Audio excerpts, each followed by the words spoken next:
Hello, everybody. I am Aleida Rueda.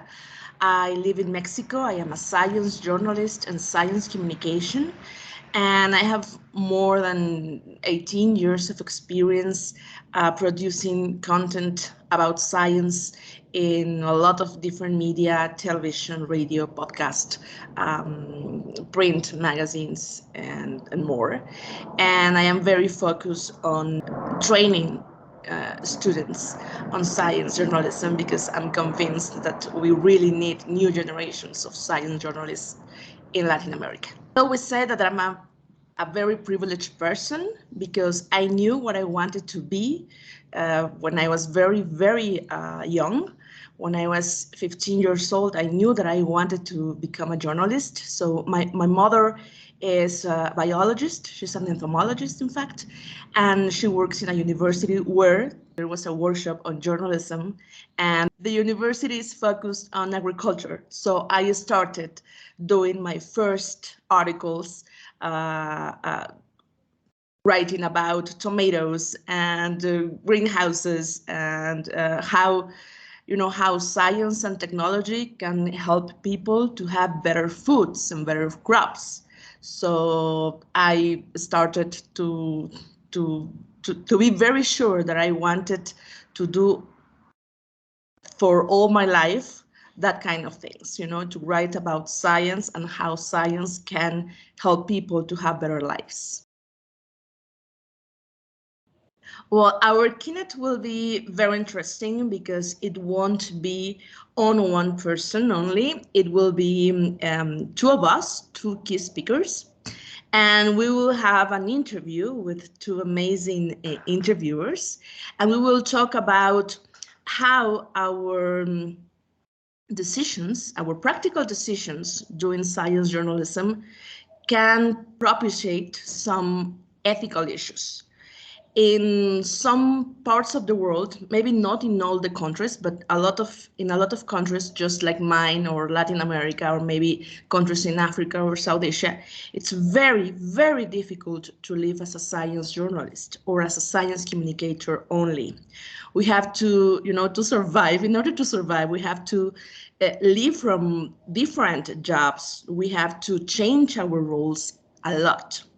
And that means that we have to be always questioning how this new job can change the way I do things and the way I think things. So it's about how our roles, our changing roles, make us take different decisions on the ethics that we care, that we really think about. So it's about ethics. It's about the reality in the global South, especially, and how we science journalists make our own decisions, and based on what. Yes, I think all conferences are exciting, and especially this one, I think it focuses on something that it's not always a topic or the main topic in these conferences, which is diversity and inclusion, and to talk about these issues as science communicators and science journalists. It's a way to really be part of the conversation. I have been in a lot of conferences, and I always feel like, it's a discussion between or among people who is from the North, or who is from Europe, or who is from United States.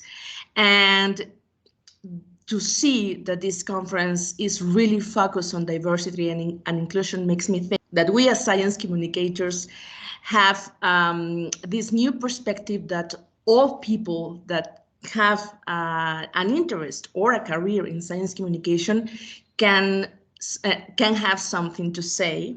So I think that this conference can give us more to talk about, more discussions to think about, more people to meet in the future. Well, to meet in the conference, but to maybe do things together in the future. Well, I want to be everywhere at the conference, to attend all the sessions and to listen to my colleagues. I'm mostly interested in science journalism, so all the things related to science journalism, I'm super in. And I'm very interested in having conversations and discussions with my colleagues, especially from the global south, because I think that we have similar problems, similar solutions, maybe, similar perspectives, and we can learn from each other a lot.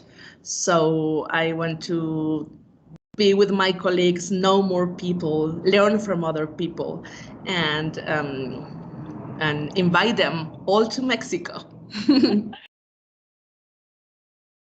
Well, I think one of the most important moments for me was when I made my first interview in my life to a physicist. And I wanted to talk about quantum physics, so something about entanglement. That is a very complex and difficult issue in physics. So I remember that before doing my first question, the interview was, ask me, what did you study, And when I say journalism, he said, oh, okay, so this is the light explanation for you, And I felt very bad. I felt like I was not intelligent enough to listen to him and to understand what he was going to say. And for that moment, I decided to be, very, very focused on this. I realized that if I wanted to do a good interview, I needed to be very prepared. I needed to read more, to learn more, to explore more about the person that I was to interview, and to really show him that no matter what I studied, I could be a professional and to understand and to explain the things to the public. Things, for example, that he couldn't do.